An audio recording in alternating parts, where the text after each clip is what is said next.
All right. All right. Welcome, everybody. Happy Post-Hispanic Heritage Month, and welcome to the Importance of Latino Unity. I'm Refugio, Ref Atilano. I want to welcome everybody. Thank you for joining. A lot of excitement around today's webcast.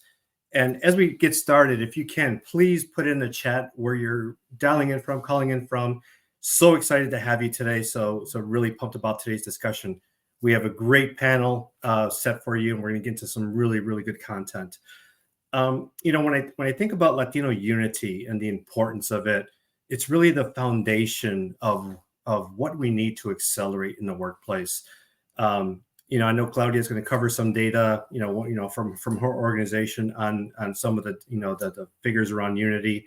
But even, I do a lot of focus groups, and I cannot tell you how important it is that we have unity. I think it's probably the number one thing that we talk about in our focus groups is the need for unity, the need to support each other and be each other's cheerleaders. It seems to be an overarching theme, and it initiated me to have this discussion. I'm just like, let's come together. Let's have a discussion about this, and not just a discussion, but let's take some actionable steps for all of us, right, to play a role and to bring our community together, everybody. When I think of unity, I'm a big sports guy, so I think of teamwork, right? I think of strong teams in sports as well as business. And it's interesting when I think about sports teams that win championships, or I think about business teams that deliver extraordinary results. When I think of those teams, I think of teamwork, right? I think of strong teams, strong connection, strong unity. And that's really important. I've never seen a sports team or any other team win without unity. It's almost like it goes against each other. And so as we think about our Latino community, as we think about the goals we want to achieve, when we talk about the representation goals, when we look at, and let me just share my screen here. When we look at the buying power that we have, right, the population that we have, to really be influential on those things and come together and drive those things to our advantage, we have to come together as a team, right? And that's the way I like to approach this is together we can go faster, we can go farther if we all row in the same direction. And I firmly believe that. Today we're going to discuss a lot from different perspectives about what unity can mean for us. And it's really important that we not only listen, but we learn to apply these things, right? Take action. So I really want to get us there. Even in my role within AbbVie, which is the third largest pharma company in the world. And by the way, this is not sponsored by AbbVie. This is all my own. But, there I lead a global ERG, right? And I lead global teams to drive results. The first thing I do and everything I do is create unity. And even all the people on this network or in my, professional Latino network, I put a lot of focus on relationships and team building. And I'm making sure we operate efficiently, right? Those things are critical if we want to reach our results. And today we're going to focus on those things. What I want, to ensure again is, we just don't, again, listen, right? I want to make sure that we think and we intentionally put action towards taking bold and decisive action. There is a lot of potential with our community. There's a lot of potential individually as well as collectively. And I want to make sure that we put ourselves on a track, not just this generation, but also future generations towards achieving those great results. Again, closing the gap in the workplace, finding ways to tap into that 3.6 trillion, right? And us influencing those dollars, not not non-Latinos, but us, right? Us being able to take advantage of the great population we have and use that to influence and shape the future for this generation and next. So with that, my ask is really engage today, listen closely, and then take one decisive action from one of our great panelists, right? And apply that. At the end of the day, we all have a role to play when it comes to unity. And I'm hopeful that this discussion can help put us on that path forward. All right. So with that, I just want to quickly introduce our panelists. I just want to give a quick update. Claudia will be joining us for 5 minutes. She's got a major thing going on, so we'll get 5 minutes of her time, and she'll provide some great perspectives. And then we added Hesa at the end, or not at the end, but we added Hesa to our group, who will also provide some great insights for us. So with that, I'm going to go off stage. Claudia is going to come on and give us some ideas and perspectives and data around Unity. Thank you. Gracias. First of all, I just want to say how much I admire you, Refugio, for your efforts, for your leadership, for being basically that collaborative, supportive leader that we all need to be. And I am really, really sad that I cannot be in the panel with you, particularly because I was looking forward to being with one of my role models, Fran Carvajal. But I'm very sad I cannot be in the panel, but I did want to take the opportunity to deliver a message. And that is that this is our time. As Frank would say, es tiempo de los Latinos. And I'm saying this because we are the prosperity, power, and progress of the U.S. We are the people with the size of our population. We are the youth, the group that most people absolutely are dying and adhering to have, whether you're a company or a politician.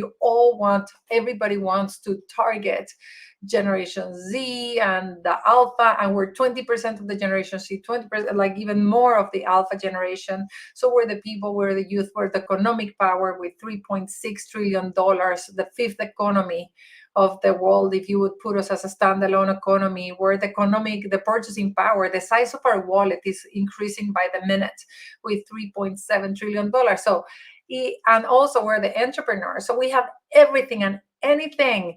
We are paying the taxes. We are in an aging America. We're carrying the Social Security. We're the entrepreneurs. We're bringing this country forward. And yet we are absolutely underrepresented, misrepresented, and undervalued.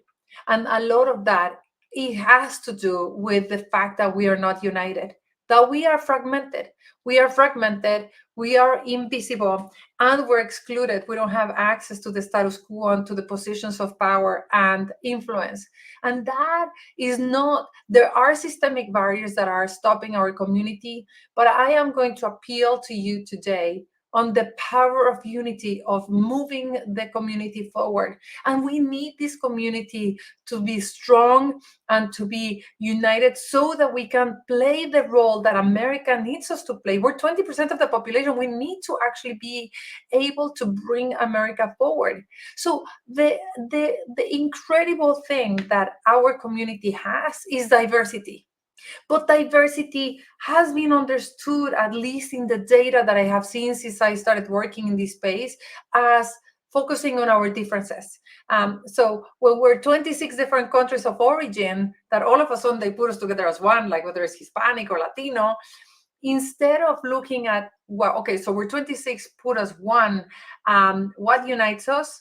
We start looking at, no, wait. So you're not as I am, or your ceviche has not lemon like my ceviche, or like I'm not Hispanic, I'm not Latino. We're focusing on the smaller pieces, whether it's labeling how we are, or whether it's country of origin, whether it's like social and economic differences, whether you're first or second or third generation. But look, if you look at the reality of Latinos, we're everything and anything. We're intersectional by definition, from the 26 different countries of origin to 1 in every 4 Latinos is Native American, to having 22% of the Latino population being LGBTQ.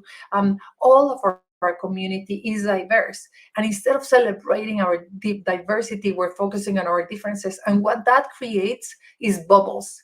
And we need to make sure that we're able to, number one, bust the 3 things of fragmentation so that we can create unity.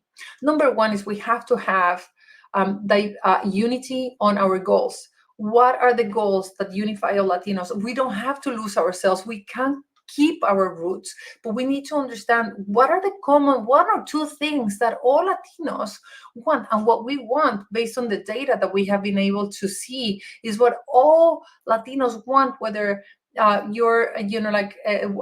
whatever angle you see, the data indicates that what really unifies Latino is our desire to progress.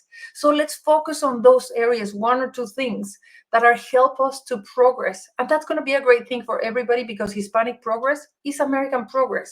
In our foundation, Hispanic Star is trying to unify everybody to join forces into one goal, which is to change our narrative, to reframe our story, to elevate our narrative. But let's actually have a shared goal, one or two dreams that everybody can see and say, like, yes, no matter where I am, I'm going to do it. Number two is to have a unified narrative. We need to make sure that all of us are equipped. What we're doing at the Hispanic Star is we're trying to make sure that we have a unifying messaging framework, so that all of us are talking about the same thing and singing to the same song sheet and the same song sheet at the same time. So unified messaging framework, unifying data set, and unifying assets, so that we can sing at the unisono and then break through the noise. In order to have a shared goal, you need to have a shared narrative, what we're trying to do. And I really recommend that all of us are looking at how are we going to make sure that everybody, not only Latinos were making progress, but everybody knows that Hispanics or Latinx, whatever you want to call yourself, are understood as positive contributors to the country, that we're understood as one of the most important economic drivers of America. And the last thing that we have to unify on is in our mindset. One of the key talon de Achilles of the community comes from all of us elbowing each other. We are focusing in this difference that I was talking about. We're living in the scarcity mentality. And so therefore, when you come into a place, you close the door behind you and you elbow your Latino community partner, because you think that there's only one opportunity for one Latino. You think that opportunities are rare. And this is where we have to bust the bubble and break the myth. And the message that I have for you is, we have to shift from a scarcity mentality to the abundance mentality, because there's not one seat at the table. There's no table. There's only a country full of opportunities for every Latino if we support each other. If we understand that the best thing that you can do for your career is to make sure that you're elevating someone with you, that you're bringing someone with you, so that you're not the only one that speaks that same, that you're not the only one that is representing your voice.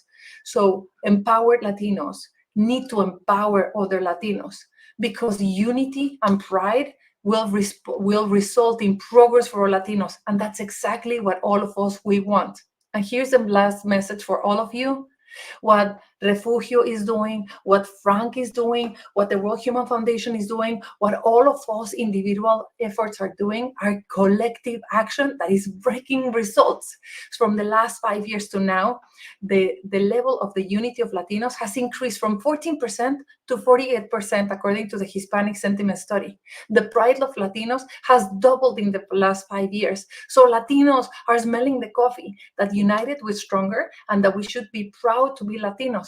Now it's time to join forces so that we can bring that message to everyone in America, so that everybody knows that Hispanics are stars, and that America is made of stars, and we Hispanics, we're one of them.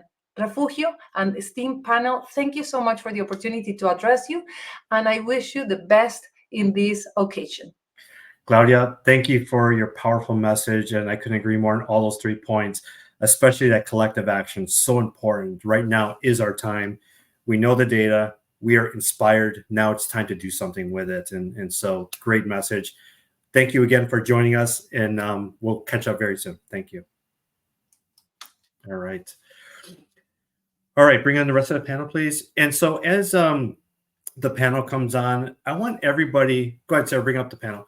I want everybody in the audience, if you can, put in one idea, and I want to see this thing blow up the comments. I want to hear from everybody, please.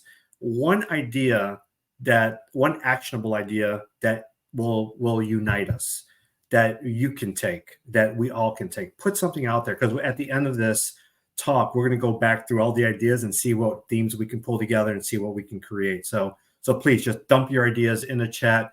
And while we do that, welcome, esteemed panel. We're going to do some intros, and then we'll get into the actual panel discussion. So with that, I'm going to lead with Joel Martinez. Joel, welcome. Thank you for coming, and tell us about yourself. Yeah, thank you for having me. Joelle Martinez, President and CEO of the Latino Leadership Institute. We're a 10-year organization founded here in Denver, Colorado, with our second office in Puerto Rico, spanning over 35 states and over 7 countries now. And our mission and our work is what gets us going every day, and that is to unlock the full economic, social, and workforce potential of our growing Latino community. We do this by way of training and preparing and supporting Latino professionals across every sector and industry in our program called Ignite. We also want to build wealth in our community, and we're focusing on growth stage Latino businesses. Less than 3% make it past that $1 million mark. And if we're going to realize that economic superpower that Claudia was just talking about, we need to grow and scale our businesses and circulate that wealth in our own community. So that's really the work and mission of the LLI, and I'm happy to be here. Thank you, Joel. Appreciate the intro. Hazel, I'll go to you next. Intro about yourself. Hi, my name is Hazel Antonio Carreño, and I'm the Senior Program Director for this, the Greater Dallas Hispanic Chamber of Commerce, and I'm also oversee a Hispanic Star in Dallas, and also support President of Hispanic National Association for Business Professional Hispanic MBAs in Dallas. And I have 20 years working in ESG and initiatives across the world and try to how we can just be better.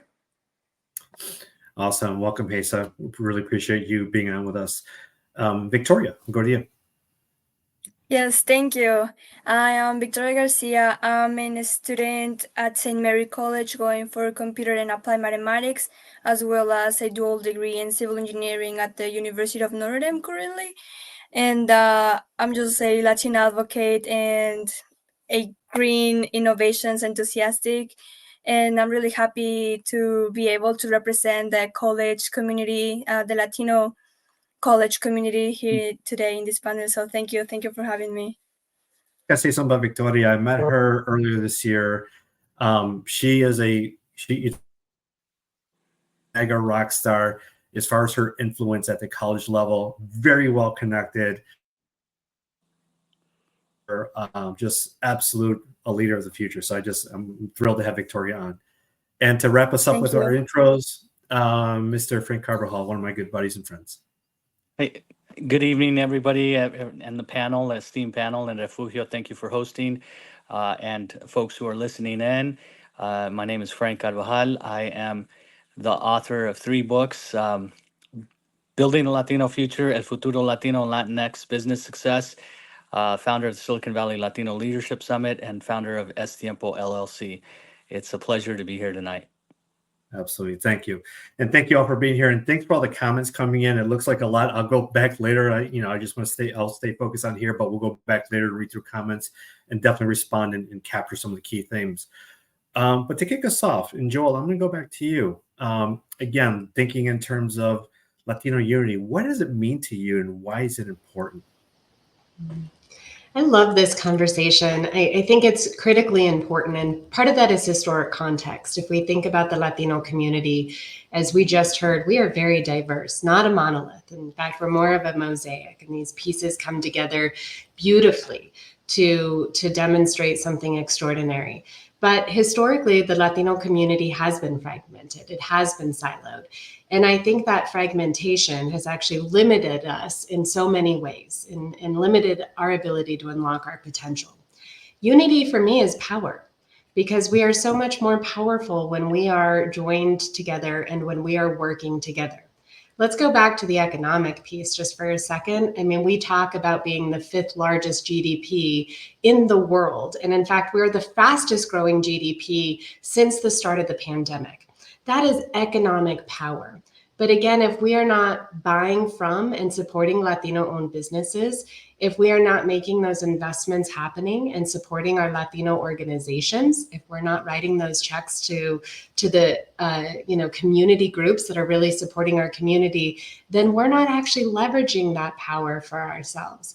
I think unity builds power, and power, I think, brings together the skills, the knowledge, and the economic resources that we have. And I think that's what's going to unlock our potential.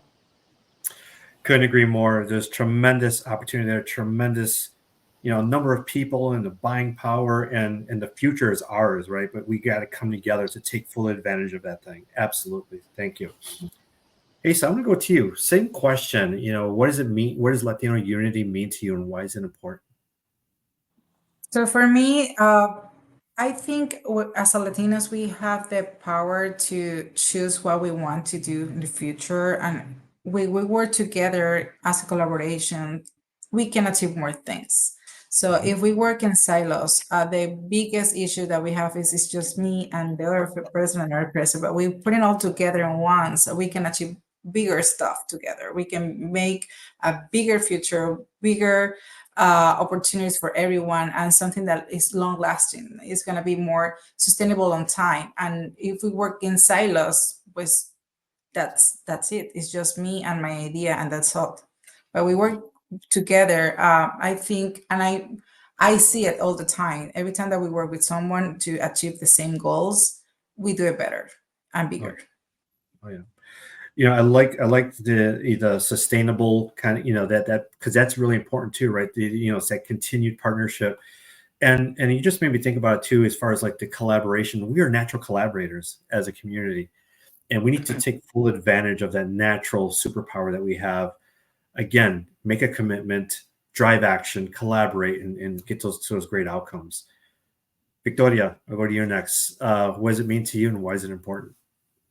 Yes, thank you. Well, Latino unity for me is being able to embrace our culture and support each other. I think it's that simple. Is not to be embarrassed of who we are. Most of us, we are either immigrants or come from an immigrant family, and we feel sometimes less worthy about where we come from or who we are. So I think it's important for us to really know who we are and to embrace it, like to really embrace it and say like we really have really good things to share, to give to the world, and that's important, and that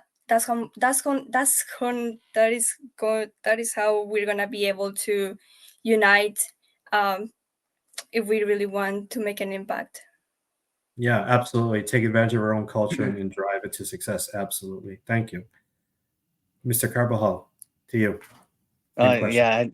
Yeah, I love the question. I actually created this framework for my first book, and the second Yeah. element Yeah. is unity, and unity Yeah.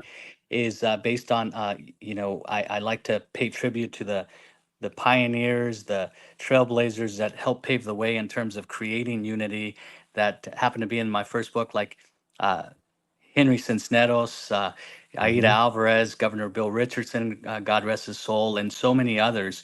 But it brings me to think about how far behind we are in terms of unity.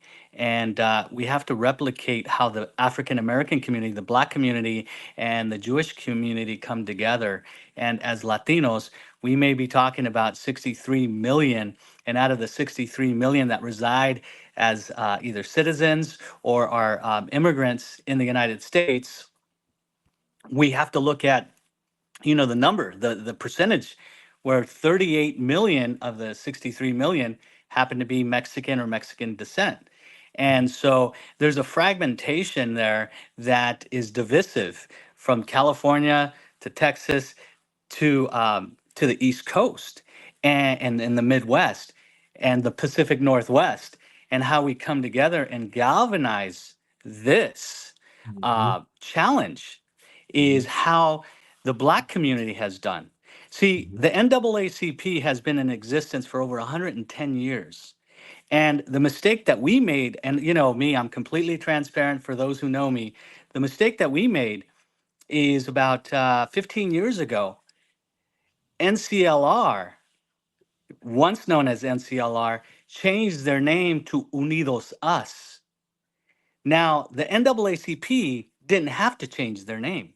And Mhm. when there's a crisis or there's an intervention, the Black community is full force, full steam Mhm. ahead. Mhm. As the Latino community, we're far behind that. We have to come together and understand that, as Joel had eloquently mentioned, the two important factors and keys in driving the GDP are two pillars, education and economics. So if we could get all Latinos and breaking these silos and creating a federation that come together and say, our common thread at the end of the day is that we want our children, our Gen Z and the future to do better than us. And that's what other ethnic races do. And I'm so proud that we're all Latino, but unity, we got a lot of work to do. We have a lot of work to do. Frank, can I just, that is such an important point, but I'm going to add to it just a bit because I agree with you 100%, but it's also about outcomes. Yeah. And if you think about, for example, the HBCU system, if we talk about education and economics, Right. unity, social capital, networks, collaboration, access to information, access to capital, that comes when we are connected, when we are informed and supporting one another. And, you know, the HBCU system, for example, you know, most of your Black doctors, Black lawyers, successful politicians were coming out of HBCU systems. And for Latinos, we have great HSI systems. Most of those are the community colleges, though, and don't necessarily have the social capital and the networks. So unity is about power. It is also about access and pathways. And I think, Ruth, I'm so glad we're here to talk about this because I think ultimately it is about outcomes. It drives it. So That's Frank, right. thank you. Oh yeah, no, Yeah. and you know, and Kamala Harris is at HBCU Howard University, so you're absolutely right about that. The network is so big. Yeah, absolutely. Thank you. Yeah, thank you. Great points. I'm going to go to our next question and pivot to keep us moving here. And I apologize. I think I'm going to switch one question around. I want to get right into kind of staying with that same theme, challenges and obstacles that we should need to be aware of during this journey towards unity. And I'm going to switch it up here. Hey, so I'm going to go to you on this one. What are some challenges and obstacles that, from your perspective, that we should be aware of on this journey? One of the biggest challenges that we have always is going to be someone who's going to push us down. That is going to put in like, oh, you can't do this, and this is not the right way. That are going to confuse us. I think we always going to face self-doubt. We always going to face self questions like, I'm doing this right, or low of self-esteem at some point in our careers. And I think learning from other people is the best way that we can approach that. So when you have a mentor or you have a sponsor, that can give you at least a little bit of context of how the career path looks like. And their journeys, even if it's not the same that we have, maybe it's gonna give us a little bit more of alternatives of what is the next step for my life. And one of the biggest challenges, and I'm speaking for myself, I went as an immigrant myself.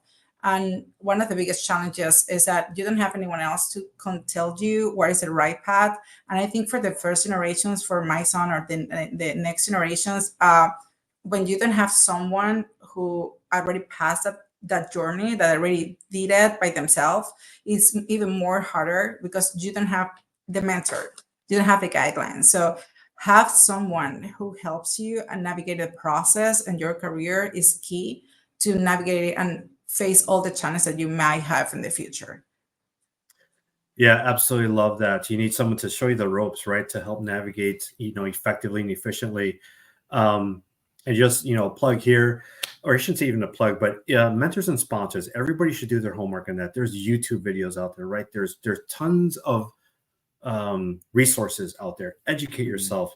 Even in my book, the Latino Leadership Playbook, I have a chapter dedicated to mentors and sponsors, and I've actually interviewed 10 VPs just to get those insights for you, so you know how to operate with those senior level folks, right, and to get them in your corner and help mentor you. So take full advantage of whatever resource you can out there, but do something, right? Upskill yourself, because it is needed if you want to accelerate your navigation in this area.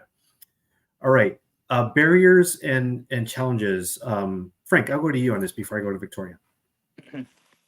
Well, immigration is a big one. I think that in terms of unity, as a Latino community, we have to embrace, just as we have immigrants, whether it's our peers, our colleagues, our parents, our grandparents, One of the things that I feel is a roadblock in terms of immigration is we have to help move the needle.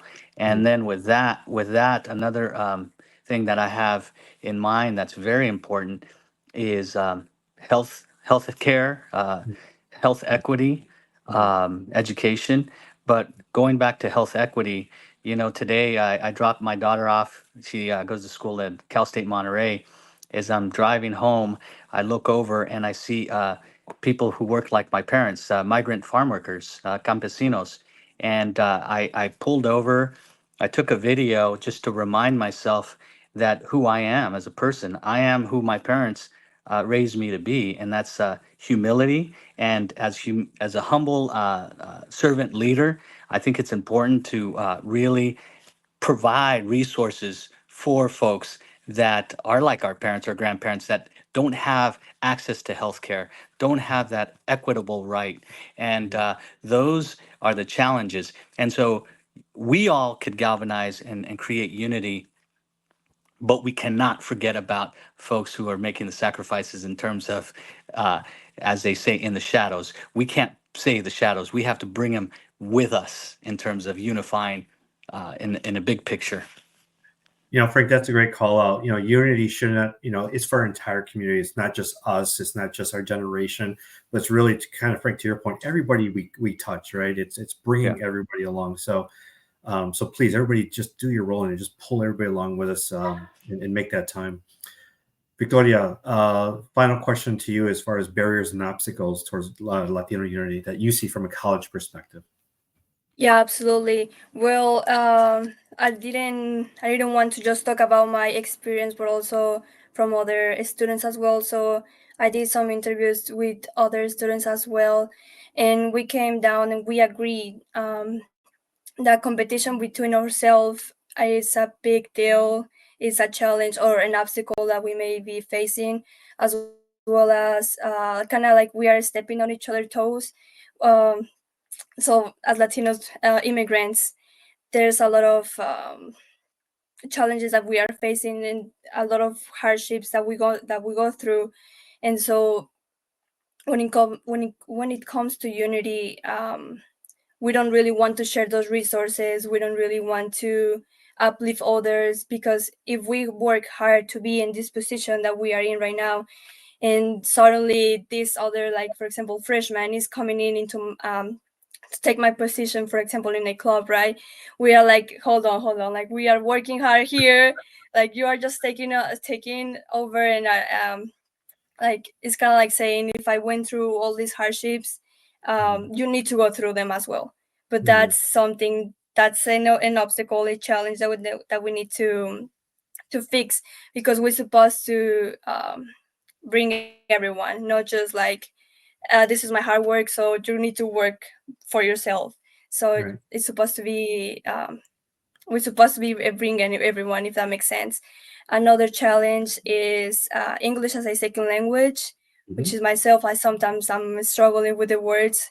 However, a lot of Latinos lately have been telling me like, own your accent. You have a really strong accent, but own it. And just, I think that's something that most Latinos should be doing, like just speaking up, basically. Yeah, I love both those things, and especially that first thing, when you get to leadership, especially in a workplace, it should be before the workplace as well. But one of the biggest tells of your leadership capabilities is being able to develop other leaders. So I'll tell all the college students, the quicker you can show you can develop other leaders is a great example as you go into the workplace that you can use as a leadership capability. So use it whenever you can and try to build and bring up other leaders as much as you can. But thank you, Victoria. And I like the accentism comment as well. Very important. I'm actually going through reverse. So I'm actually, I was raised speaking English and I'm right in the middle of learning to speak Spanish. So it's the other way where I'm not confident. And so I'm working through it myself. So it's almost like this reverse thing that I'm working through. And so it's a whole nother world for me, but it's an exciting world. But thank you for sharing and being vulnerable with us. Okay. Let's get a little bit deeper now. Now we're going to get into action. Okay.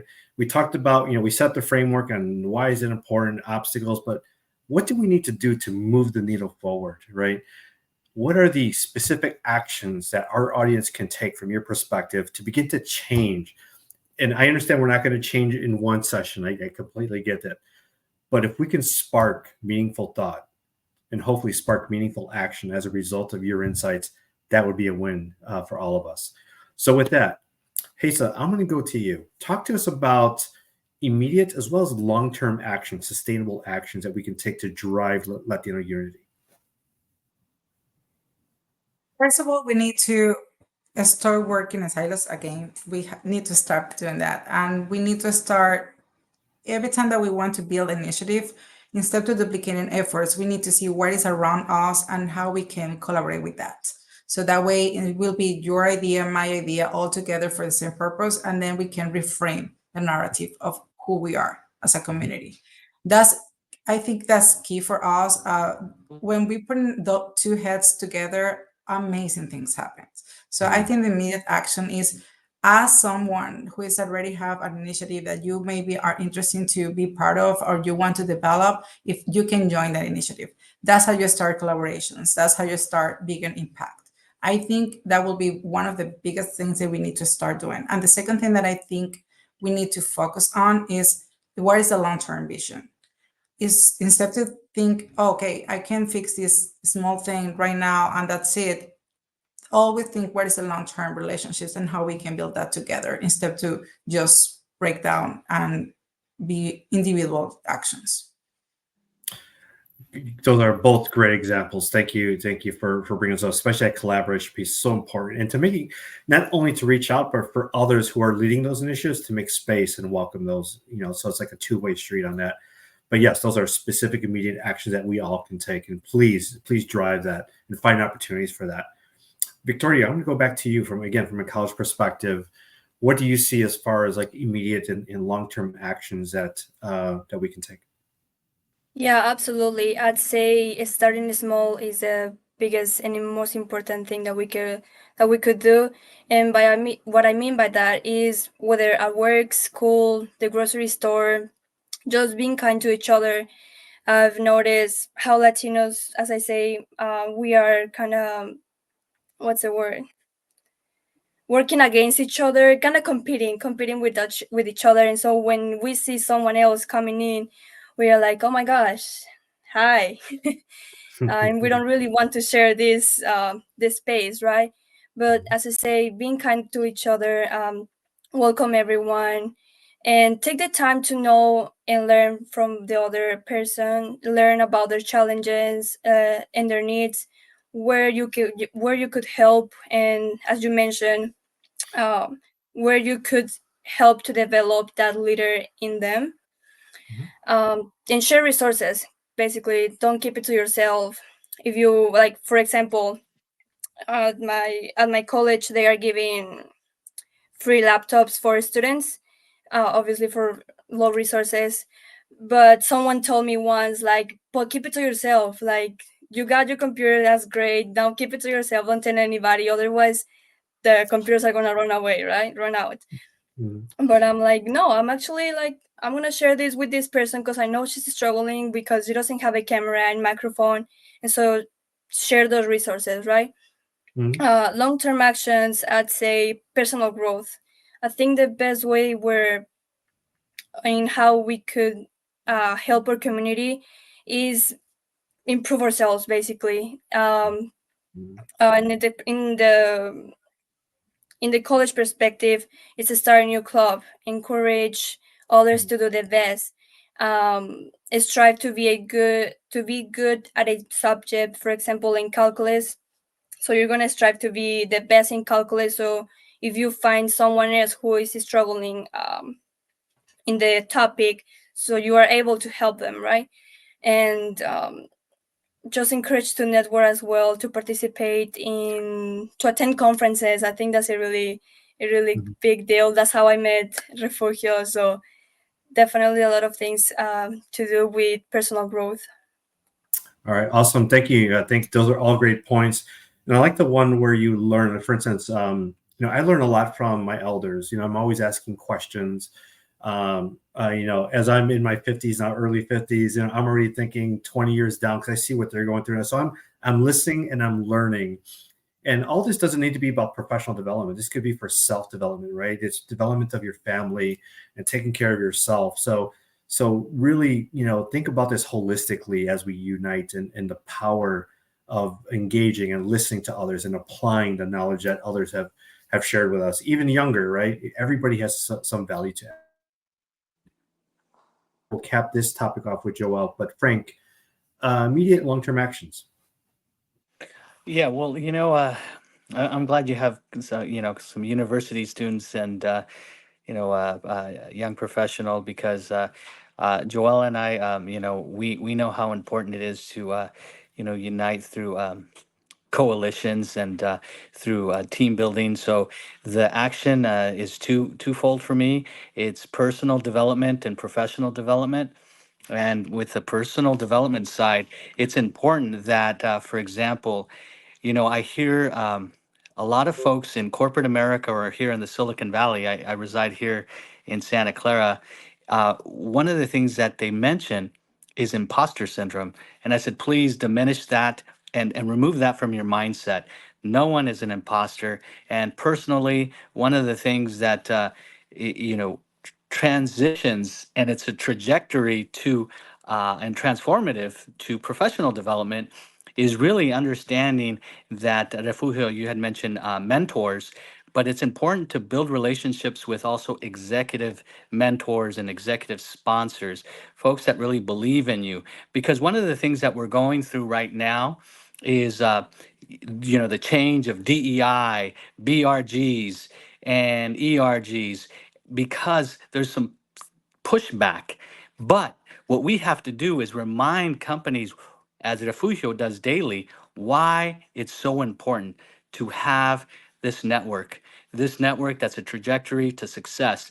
And how you unite is really understanding through your mindset that you're not an imposter, you're a leader. And as a leader, you remind folks of the personal side of you, why you're so embraced with your culture and why you're so proud of your culture and why you daily bring up the fact that if you have an accent, it's your superpower. If you have, family members that worked like my parents in the picking fruit, it's a superpower. If you have things that people may look at differently, don't let them dictate your narrative. Embrace it and incorporate that into the corporate culture. Because when you do that, that's your superpower. So those two things is what I have to say, Refugio. Personal and professional go hand in hand. Awesome. Thanks, Frank. I appreciate it. And I apologize. I dropped for like the last 2 minutes. My Wi-Fi is like bad here, but hopefully we're good now. I'm assuming you provide some great nuggets of wisdom, Frank. So thank you. Joel, Thank you. cap us off. Immediate long-term ideas and actions that everybody can take. Yeah, well, I think this pulls it all together. Some of the barriers and challenges, but also recognizing the immense opportunity that we have when we do unify, and we do. So number one for me is we've got to get out of the mentality of fighting for not last. So we've talked a little bit about historically Latino communities have been, segmented. And we used to talk all the time. You mentioned Frank, the late Bill Richardson, and I worked with him alongside him for many years. And he used to always talk about the crabs in the pot. And why do Latinos constantly, as one Latino is about to succeed and get out of the boiling water, we pull them down and we're fighting. And we just have to stop that. And I'm so excited to see a new, younger generation that are taking leadership roles that don't have that mentality and really are looking to, lift one another up. Number two, if we are going to be unified, we are going to have to talk about this internal racism that does live and persist within the Latino community. We've had a history of anti-Blackness in our community. We've had a history of anti-immigrant in our community for those that have been, here for many generations. And if we are going to be unified and build a wide enough tent for all of us to fit under, then we're going to have some reconciliation around those biases, racisms, all the isms that we bring to the table. The third piece on the imposterization, Frank, and I promise you it's written here, but I too am not an imposter, but I am a product of imposterization. And people will tell me maybe I'm not good enough, or I'm only there for a quota, and maybe it was just luck, but that's not the case. And I believe that this confidence building, I believe that we have to encourage one another to step up, support them when they do. It's a lonely place in leadership when you are trying to fight the good fight. And so we have to rally around those, we have to encourage, and we have to erase the narratives that we're not ready, we're not good enough, it's not our time. And I think when everything gets really hard, because this is a long journey, and to Frank's point, the environment around DE and IB, the narratives that are out there about our community, most of them are false at a minimum and harmful and hateful in some regards. And we've got to push back on that. And I'm going to just remind you of this: 3.7 trillion in GDP power. We are the second largest, fastest growing demographic. We're going to go from 30 million in the workplace to 60 million in the workplace. And we represent the largest demographic of those under the age of 18. So as we think about the future, I think we're entering a Latino century. And so when this gets really hard and unifying seems like the really difficult thing to do, I just want to remind us of one thing, that we are powerful. We have it all to bring to the table. And as a quick reminder, people, of our economic, social impact in society today, salsa, not ketchup, is America's #1 selling condiment. If we can change our #1 selling condiment, then we can change all facets, and we do that by working together. That's right. Yeah, thank you. Those just a great perspective, and we have tons of actionable insights that everybody has shared. This is just phenomenal. Hey, so I'm gonna go back to you. Did you have a question on here? I saw something in the chat. I wasn't sure if you wanted to come back in, or are you good for right now? Yes, really quick. Someone was asking where we can find the initiatives and how we can connect with the resources. And I will say, great point of contact. You can always reach out your local Hispanic Chamber of Commerce. They always have a lot of resources, and they connect with other nonprofits. So if they don't have an initiative that maybe is useful for you, they're probably going to have some resources nearby to you. Awesome. And also, everybody on this call, in the chat, if in your local markets, if you're aware of key nonprofits, key organizations, throw those in the chat just so people can see those things. And depending on where they are, they can get engaged. So please, every city, throw stuff in your chat that's good to get engagements and to drive some initiatives. All right. I think I'm gonna go to 2 last questions. I'm gonna go to Victoria first on this one. What are you most excited about when Latinos finally unite, when we get this utopia and apply these concepts, or at least start to unite? What excites you most about that? Yeah, absolutely. I think I haven't stressed enough the mentorship, the sponsorship side. I think you guys have talked about mentorship and sponsorship a little. However, in a college perspective, I'm gonna be honest, most of us could be really ambitious, could be really drive to do a change, to do something. But most of us, or sometimes, right? Obviously, not everyone, are first gen. So therefore, even though we would like to just put ourselves there, we don't really know how to, right? And I remember the first time I met Refugio again. I was just a really excited and ambitious student at the conference, and I met him and I asked him about a bunch of questions, and he just told me like, read the book, right? I mean, like, but I really want to know right now. I really want to know how to get there right now, right? And it's been a process. However, mentorships, I think having is the best thing that has happened in my life. Even though when I feel down, when I feel in the lowest, My other mentor, Rafael, has always been there.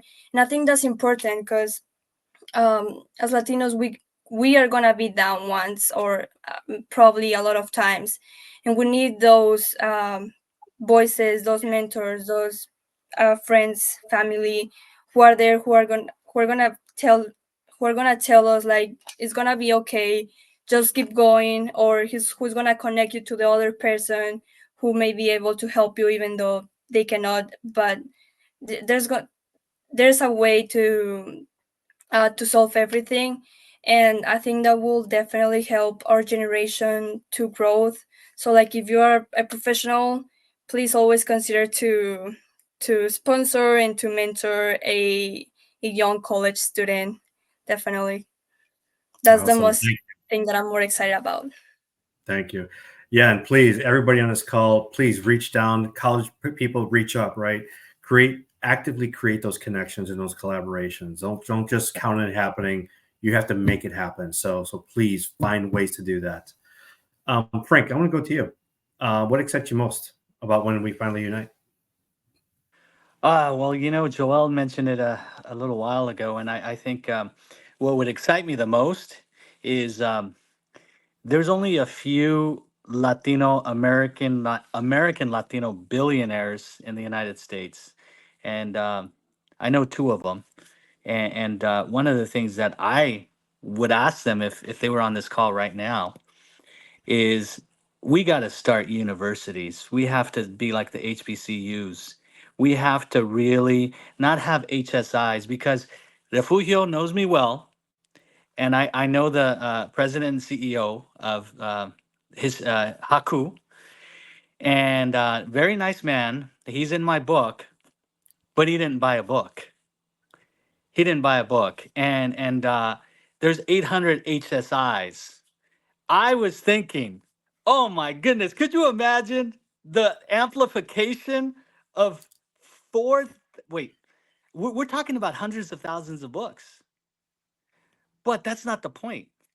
That's not the point. The point is support. The point is HBCUs. The point is foundation. The foundation of a university is what really, really will change the game. Not HSIs, universities. And so if these few billionaire friends are listening, we got to do something. We got to do something, you know? And God willing, I'm honoring one of them next year at the Silicon Valley Latino Leadership Summit. I'm just waiting. But Yeah. that's the action, and that's the utopia, and that's the world that I would love to see. Yeah, absolutely. And you're right on, Frank. And I'm going to give Texas A&M a shout out. Hopefully, some of the Aggies are on today. Yeah, good job, Ref. Yes. Yeah, no, yes. well, good job to them. I mean, they are innovative, right? They're pushing, they're developing leaders and committed to it. And not just Latinos, but all leaders, right? Yes. But it's just phenomenal to see. They have a great leadership team there, Latinos, non-Latinos. So call out to the Aggies. Thanks for joining if you're on or if you watch this later. Howdy to everybody. That's the big thing. Howdy. All right. Joel, I'm going to go to you. What excites you most about the future?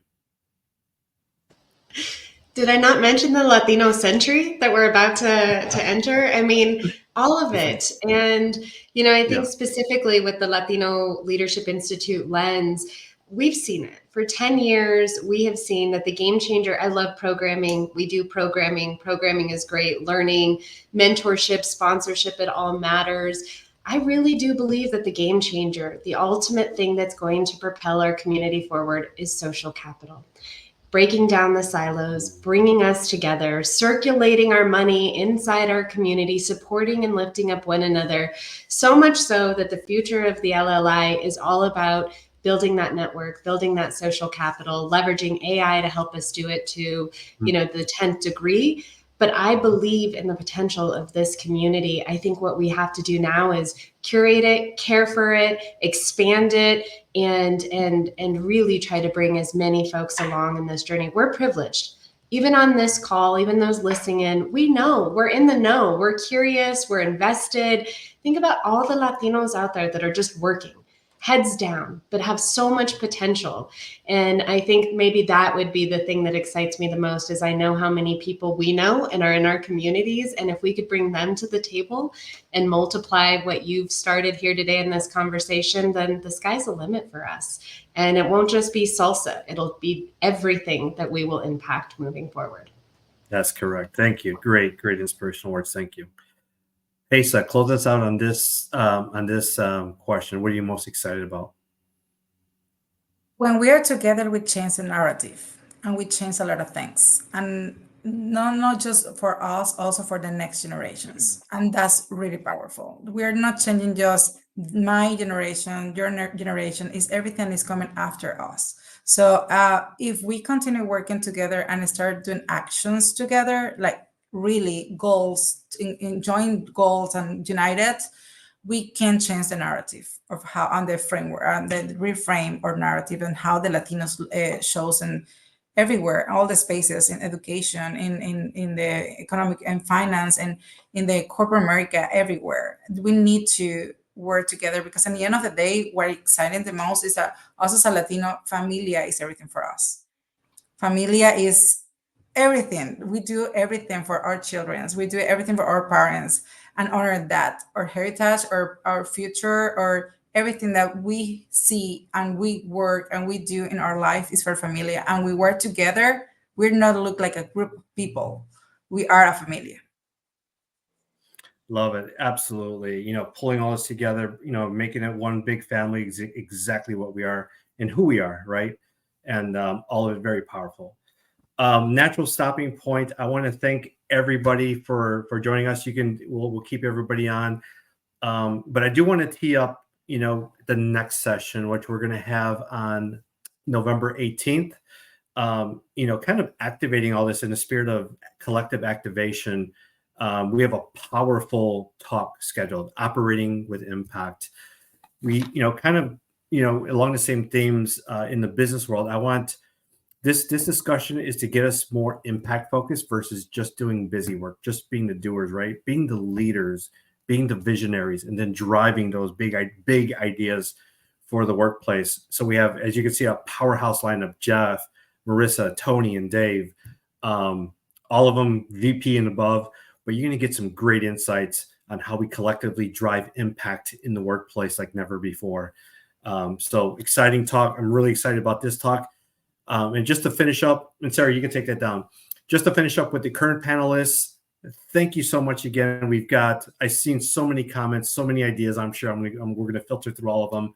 I want to thank the audience for joining this important discussion. But again, we are here to spark meaningful thought and meaningful action, right? The other thing I want to talk about really quickly is accountability.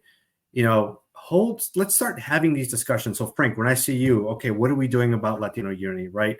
Like, start having those discussions. What are you doing? And each of us is responsible for playing a part. So again, let's start, to Joel's point, let's start to shift that narrative, create a new narrative of influence, of real power, of real impact, because that's what's going to shape the future. With that, panelists, thank you. Audience, thank you. We'll let everybody go. Have a great, wonderful rest of your evening, and we'll talk soon. Thank you all. Thank you. Mhm. Thank you. Thank you. Have a good evening. Bye.